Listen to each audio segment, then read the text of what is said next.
इधर परीक्षित ने कहा सुखदेव जी से कि भगवान,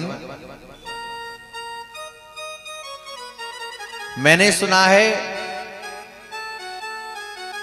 कि हमारे प्रभु श्री कृष्ण ने विदुर जी के घर जाकर के केले के छिलके तक खा लिए थे। उनकी कुटिया पर जा पहुंचे थे। पर मैंने यह भी सुना कि विदुर जी तो कौरवों के महामंत्री थे। तो ऐसा क्या हुआ जो उन्हें मंत्री पर छोड़ करके कुटिया में रहना पड़ा? और भगवान क्यों उनके यहां जाकर के केले के छिलके खा बैठे? ये बात कुछ समझ नहीं आई। ये भक्ति का जो मार्ग है ना, ये अटपटा है।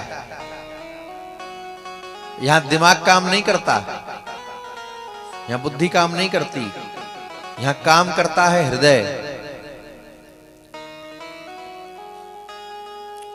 गोपियां कहती है ना, उद्धव जब गए ब्रज में, कि ये तो प्रेम की बात है ऊधो, बंदगी तेरे बस की।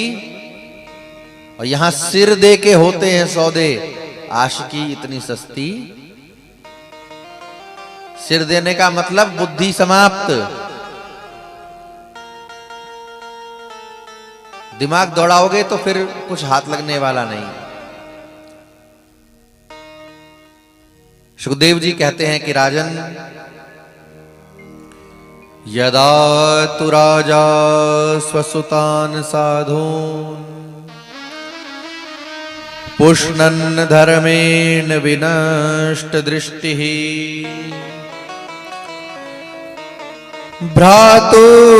भ्रातुर्यविष्ठस्य सुतान् विबन्धून्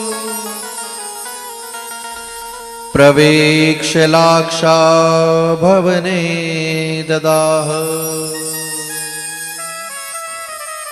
तुम्हारे बाबा पांडवों को दुर्योधन ने, शकुनी ने लाक्षागृह में जलाने का प्रयास किया था, लेकिन वहां से वो बच निकले।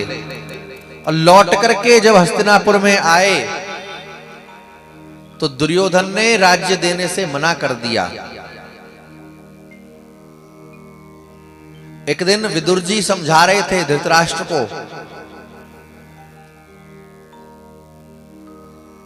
मैं केवल आपका मंत्री ही नहीं हूं, आपका भाई भी हूं।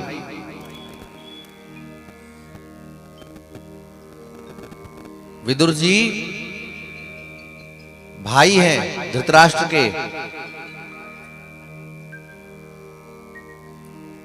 पिता एक है, इनकी माता अलग अलग है। तो मैं भाई होने के नाते समझाता हूं कि दुर्योधन तो साक्षात कलयुग पैदा हो गया है। भलाई इसी में है भैया महाराज, कि इसका त्याग कर दीजिए, अन्यथा पूरे कुल को ये नष्ट करवा करके मानेगा। पांडव जो मांगे उनको दे दीजिए, उनका राज्य लौटा दीजिए। नहीं तो भैया वो दिन दूर नहीं है जो हमारे कुल में कोई जल देने वाला भी नहीं बचेगा। समझा ही रहे थे विदुर जी, तब तक दुर्योधन आ गया और बड़ी कठोर वाणी से बोला कि अरे दासी पुत्र, हमारा खाता है और हमारे विरुद्ध हमारे पिता को भड़काता है। निकल जाए यहां से, अन्यथा ठीक नहीं होगा। तो स्वामी जी कहते हैं मानस में कि जाकऊं प्रभु दारुण दुख देही, ताकि मति पहले हर। जिसको विधाता दुख देना चाहता है ना, उसकी बुद्धि को भ्रष्ट कर देता है। फिर अच्छी बात भी उसको समझ नहीं आती। अपना भला, अपना हित भी समझ में नहीं आता।